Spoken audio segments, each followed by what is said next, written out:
things solved and competed pretty good in the second half and battled their way back and made some big plays. And we're not playing very good basketball right now in the fact that our combinations are a little off. We got a lot of guys that we're trying to figure out who can do what and what the best combinations are, and it's probably making us a little bit off. So we got to get it figured out quickly. The good news is we're competing through some games, and we won 3 games, and it hasn't cost us yet, but it'll cost us if we don't get this stuff figured out, our guys. I ask you a lot about Anthony, but I mean, he hits the layup and the free throw in regulation to tie it. He hits a 3-pointer in overtime to tie it, and then hits the game-winning layup and sinks it with the free throws at the end. I mean, what can you say about him kind of willing you guys there? Yeah, that's the great thing about Anthony is these guys will all learn how to compete from him. These young guys and the new guys, and he's the cornerstone of our program in that way. And that's why you win the game, because he knows how to compete. I thought the crazy finishes were a thing of last year, but I guess not. But just your thoughts on the way that the team was able to kind of close it out, and especially defensively, forcing that shot clock violation. I know you guys have stressed that so much. Yeah. No, these in some ways these are priceless lessons, and they're helping forge our team. And instead of winning by 50 or being in tough games, we're in games that are making us better. I know that, and so. Our guys, they approach it the right way. They talked in the locker room, and they know the mistakes they made, and they know how we have to be the next time out. Coach, what was going through your head when all those crazy questionable fouls were occurring? You seemed pretty upset there. No, I have faith in those guys. Those are tough calls. Block charge is the hardest call in basketball, and I have to trust them, and those are good officials, no question. You touched on it, Coach, but I mean, you guys only led for 24 seconds in regulation. You when it was 7-6. You were down by as many as 15 points. Yeah.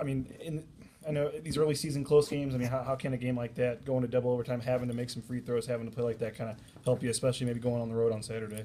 I think it definitely helps you. It helps you in the attention that you're gonna have. And what I mean by that is, we give these guys scouting reports, we prepare them for the game, and sometimes they nod their head and say, "Yeah, we got you," and they don't believe us when we tell them. I mean, we know, like I said, we knew Montana was going to come out that way. They had 2 days while they were here in Boise, and they got after it, and they came out and competed. And all the X's and O's, that's great and everything, but usually in the game of basketball and the game of football and the game of it's the guys that compete the best that win. And then you got to give Montana credit. The first half, they certainly outcompeted us. Anthony said when you went into the locker room, he was itching to come back right away. Were you pretty confident that he'd come back when he went in there? With Anthony, I am. Yeah, he's just one of the toughest characters I've ever been around. I was a little nervous about it, yes, but with Anthony, if there's any guy that can come back, he'd chop off a leg and come back and play for us. Down the stretch, you played Drummond at the 4, you had Duncan at the 5. Yeah. Is that a matchup thing? I mean, that's what we saw a lot of last year. Yeah. We got all these bigs in Yeah, town. and I went with a lot of the old guard that I feel that knows how to compete. And that's that, and they were proving it. So that's kind of why. What'd you see from Derek tonight? I mean, the second half, I don't think you put him in until there was about 10 minutes left, and then it just seemed like he was a little off. But then there at the end, you still had the ball in his hands with a chance to win it. Yeah, yep.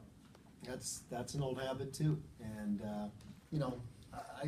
I have faith in Derek. I know he'll get his mojo back, and it's just sometimes you got to play through it a little bit, and that's probably what he did tonight. And I saw that in the second half of the Loyola game. He started to get his mojo back, and he knows I have confidence in him. He just has to get his own confidence back. When the wheels came off for a second there, and the charges and the blocks, and then the refs came over and told the bench to shut up, what did you tell them in that timeout immediately afterward to say, hold on a second, like this is a 4-point game? Yeah, no, I just said, guys, we just got to keep our poise. We'll, keep sawing wood. We'll get there. And it's funny because I've been watching watching this football team do the same kind of stuff. It's great. A lot of drama, isn't it? Coach, going back to last year, this is like third technical in the last 5 games. Is this going to be more of a trend with you, or is this a blip? He wasn't here Monday. It's okay. You know, when I took this job,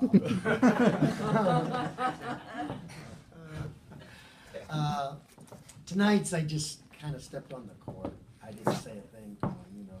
And Mike even said that. He said, "You were just out on the court." And I just got excited, and so I'll get that going. Just a lot of times, like tonight, I think everybody in the crowd, I think everybody wanted to get a technical. So I just got it for them.